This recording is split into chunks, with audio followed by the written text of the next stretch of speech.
I'm Frank Proto, professional chef and culinary instructor, and today I'm going to show you how to make the best burgers at home, Frank style. We're going to go over techniques the pros use to make perfect burgers at home. This is Burgers 101.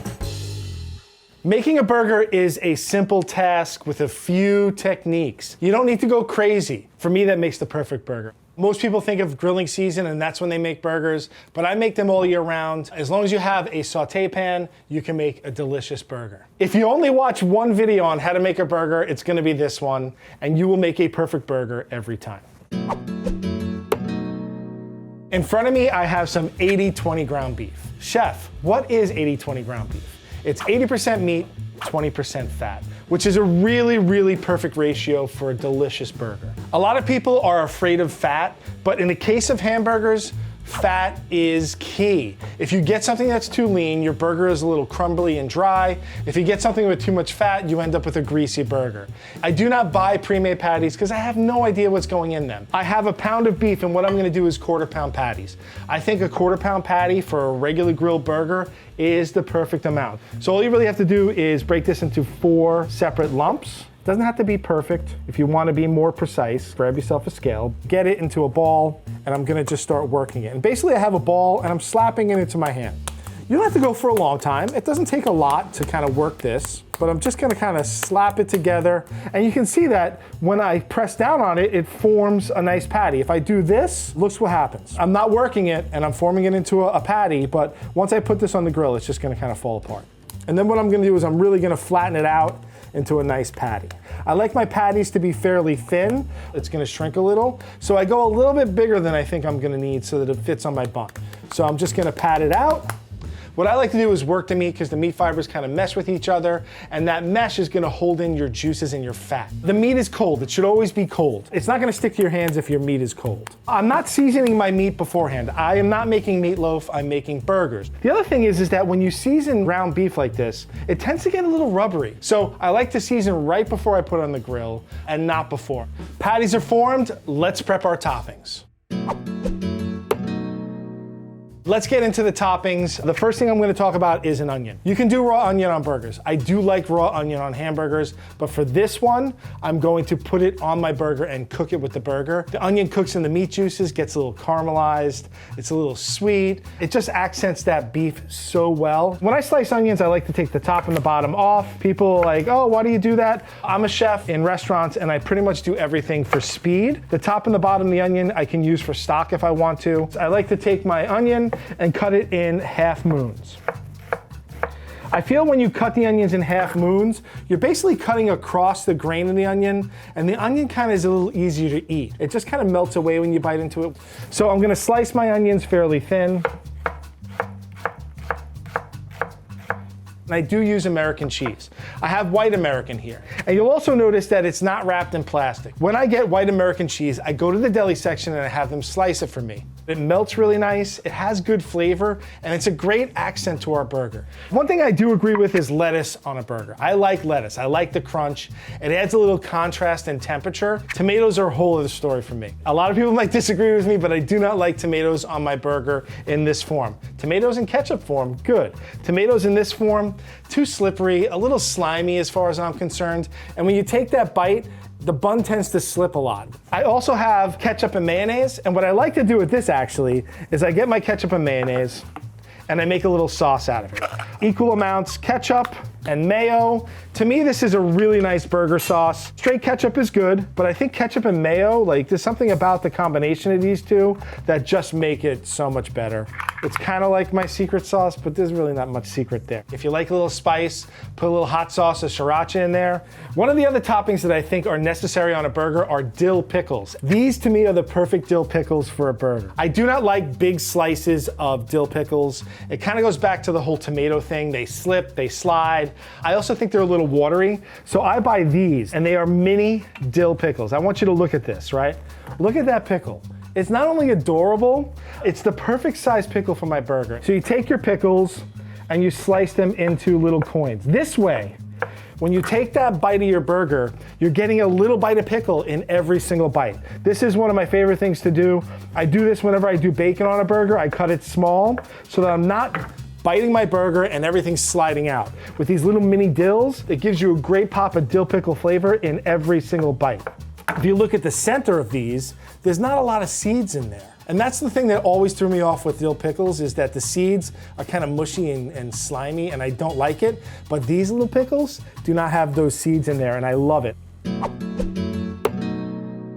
It's time to cook our burger. Now, there's a couple of things I want to talk about before we start. I'm cooking in a stainless steel pan. You can use whatever pan you have. I feel like stainless steel is perfect for this. We get good caramelization, and it's a pan that most people will have. A couple of things you got to think about is that if you're cooking in a pan, you want to have a good fan. Whether you have a vent hood, or what I used to do when I lived in a small apartment, I would open the window, put a fan in the window, and exhaust it out. First thing I want to do is get my pan hot. So I'm going to start on high heat. And I'm gonna preheat my pan. If I throw stuff in here now and it's not preheated, everything's gonna stick and it's gonna be a mess. My pan is getting hot. I'm using a neutral oil. You can use whatever oil you're comfortable with. I tend to use a neutral vegetable oil. If I have chicken fat or beef fat, even better. I'm not gonna put a lot of oil in because my burgers have some fat. I'm just gonna coat. If you look at the pan is just coated on the bottom. The oil starts to get ripply when it's getting to the right temperature, and I'm gonna look for small wisps of smoke. I'm gonna season my burgers, and this pan will fit 2 burgers. Season up high so we get a good dispersion, because when you bite into the burger, you're gonna get that saltiness and then you're gonna get the tender meat inside. And when I put my burgers in, I'm gonna drop them away from me towards the camera, so that if I get any oil splash, it's splashing away from me and not on me. So we're still on that medium-high heat, and I think we're good. We're getting a little smoky, it's okay. While my burgers are sitting there, I'm gonna take my onions and put them on top of my burger. So they start to cook. When I flip them, they will start to caramelize, and that's where we're gonna get that nice, delicious, oniony flavor. So don't be shy with those. And literally just a little pinch of salt on my onions so they're seasoned. Seasoning is so important, and I season throughout my process. Burgers need salt. That crust on the outside is super important. So don't be afraid to liberally season. One of the things that people tend to do here is start pressing down on things. Don't press down on things. All you're doing with the burgers when you press down on them is starting to squeeze the juices out. I have a metal spatula. I'm gonna get under my burger and I'm gonna give it a nice flip.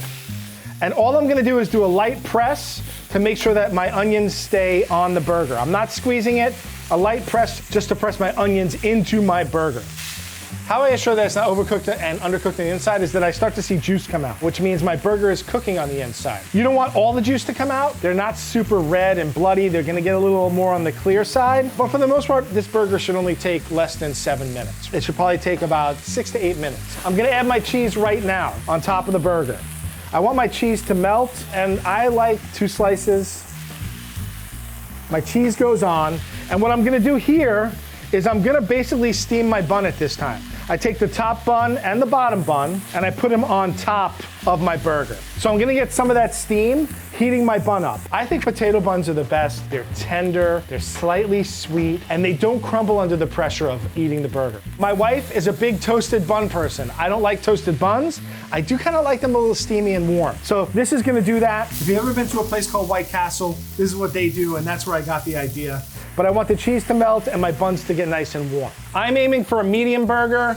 I do not like rare burgers. I feel like they're like steak tartare, and I don't really want that. So I'm aiming for a medium. I think we're good. I'm gonna take it off. I kind of feel this is medium. I'm using timing. I'm using my senses. If you're really nervous about your burger being the right temperature, get a thermometer. But for the most part, I'm just going on pure instinct. I'm gonna take my burgers out, flip it over. I'm gonna just put it on this over here to rest while we get things to plate this up.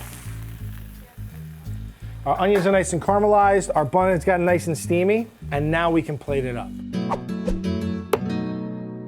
Time to assemble the burger, and as with everything as a chef, you think things through. And I always think about, how is my guest or the people I'm serving, how are they gonna eat this burger, and how is it gonna be the best experience for them? At home, normally everyone makes their own toppings, but if I'm cooking for you, I'm putting the toppings on. So basically, I don't want anything sliding around. So when I open my burger, I want to put the ketchup and mayonnaise mixture onto the bun. Not only will this mixture kind of protect the bun a little from getting soggy, it's also gonna kind of hold things together. If I put that ketchup and mayonnaise mixture here, it makes everything slick and slidey. And I don't want that. And I'm gonna use my pickles as anchors too. If I put my pickles on here, it's almost like little speed bumps that are gonna hold my burger together. I'm gonna use lettuce.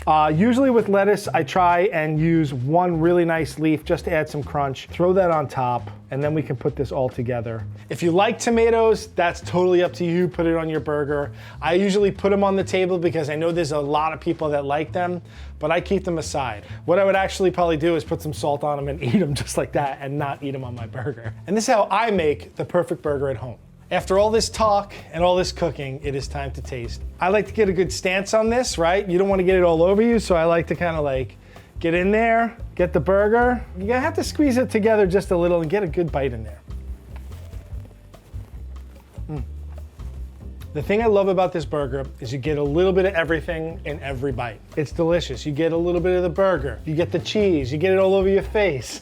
You get some of those pickles, the lettuce, and it's gonna be probably one of the most enjoyable burgers you've ever had. You'll notice that when I took that big bite, it didn't fall apart, it held together. This burger is definitely better than a restaurant burger because not only did you make it with your own hands, with love, you had control over the ingredients. You chose the ingredients, all the best ingredients, and you put a little love in it, you had it in your pocket here, you sprinkle a little on, it makes it that much better. Today I'm gonna show you how to make the best burgers at home, Frank style. Frank style.